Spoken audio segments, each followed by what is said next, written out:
ආයිබෝවන් ඉතින් කොහොමද ඔයාලට බලන්නකෝ අද මම මොනවද හදලා තියන්නේ කියලා කොළ පාට ඒ විදිහටම රැඳෙන විදිහට හදපු රසවත් බෝංචි ව්‍යංජනයක්. මේක හරිම රසයි ඒ වගේම ගුණත් ඒ විදිහටම තියෙනවා. මොකද මම මේක ගොඩාක් තැම්බෙනකම් මෙරි වෙනකම් ඉදවගෙන නැහැ. ඒ වගේම මේක විශේෂත්වයක් තියෙනවා. මම මේකට අබ කුඩු කරලා දාලා තමයි හදලා තියන්නේ කියලා. තෙලට නෙමෙයි කිරි දාලා හදපු රසවත් බෝංචි ව්‍යංජනයක්. කොළ පාට ඒ නැවුම් ප්‍රෙස් ගතිය එහෙමම තියෙන විදිහට තමයි මම මේ බෝංචි ව්‍යංජනය හදාගත්තේ. හරි එහෙමනම් අපි බලමු මේක හදන විදිහ. ඔයාලා දැක්කනේ මම අර බෝංචි ටික කොහොමද කපාගත්තේ කියලා. දික් අතට හීනි තීරු තියෙන විදිහට එහෙම කපාගත්තේ බෝංචි ටික. ඊළඟට මම මේ වගේ කරපිංචා ඊට පස්සේ සුදු ලුණු අමු මිරිස් ඒ ටිකත් මේ විදිහට හැමදේම පොඩිවට හීනියට කපා ගත්තා. දැන් මේ ටික මේ විදිහට පැත්තකින් තියාගමු. දැක්කනේ මම බෝංචි කපන් තියෙන විදිහ.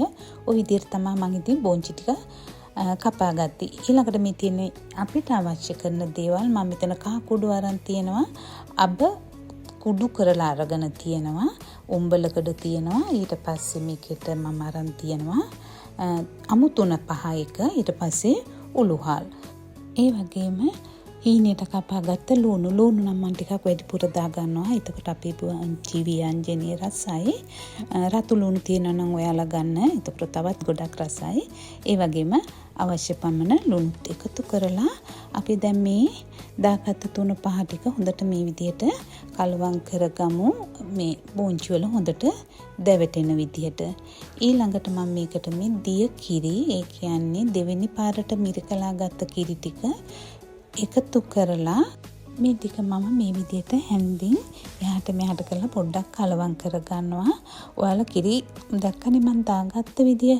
ඒ හින්දා කිරි ගොඩ එකතු කරගන්න එපා. අපි මේක නිකන් අර බෝංචි ටික තැම්බෙනකන් ස්ටීම් කරලා වගේ තමයි ගන්නෙ. ඒ අතරතුර ඉතින් මගේ අනිත් ලිප්පේ හැදෙනවා රසවත් සුප් එකක්. ඒක මම නිවිති කොළ දාලා හදපු සුප් එකක්. මේක තමයි අපි මේකට කියන්නේ උරකැනප් කියලා. මේ අරබි රටවල් වල ඉන්න අය දන්නවා උරකැනප්. මිදි කොළ පිරුයම තමයි ඔය හරිම රසයි. ඒ වගේ වීඩියෝත් මම අරගෙන එන්නම්.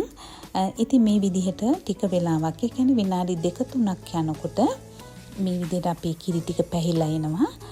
එතකොට අපි මේ බෝංචි ටික පෙරලමින් කලවම් කර ගන්න ඕනේ. නැත්තම් යට ටික විතරක් තැම්බෙයි. මොකද කිරි බොහොම ටිකයිනේ දාලා තියෙන්නේ.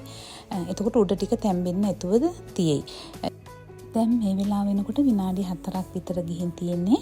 එතකොට මේ කිරි ටික බෝංචි වලට උරලා බෝංචි අර මෙරි වෙන්නේ නැති ගානකට බෝංචි ටික ඉදලා තියෙන්නේ. දැන් ඔන්න මේ වෙලාවේ තමයි මම අර කුඩු කරපු අබ ටික මේකට දාගත්තේ. ඒකත් දාලා කලවම් කරලා මම අරන් තියාගත්ත මිටිකිරි කෝප්පයක මේකට දාගන්නවා.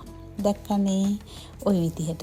ඉතින් මේ ටිකත් මේ විදිහට කලවම් කරලා තව විනාඩියක් විතර යනකොට කිරි ටික හොඳට පැහිගෙන එනවා. එතකොට ඉතින් අපිට කරන්න තියෙන්නේ ලිප ඔෆ් කරන්න. හරිම ප්‍රෙස් ගතියට, හරිම රසට මේ විදිහට හදලා ගත්තාම ගන්න පුළුවන්. මොකද අර බෙරි වෙලා, තැම්බිලා වැඩි වෙලා නැතුව ඇත්තම හරම රස කරි එකක් තමයි මේ බෝංචි කරි එක මේ විදිහට හදලා ගත්තාම. ඉතින් ඔයාලත් එහෙමනම් මේක හදලා රස බලන්න. ඒ වගේම මගේ වීඩියෝ එකට කැමති නම් ලයික් එකක් දෙන්න, ෂෙයා කරන්න, ඒ වගේම මාව සබ්ස්ක්‍රයිබ් කරන්න කියලා ඔයාලගෙන් ආදරෙන් ඉල්ලනවා. එහෙමනම් අපි ආයෙත් මේ වගේම රසවත් කෑමක් හදන වීඩියෝ එකකින් හමු වෙමු. වීඩියෝ එක නරඹ ඔයාලට බොහොම ස්තුතියි.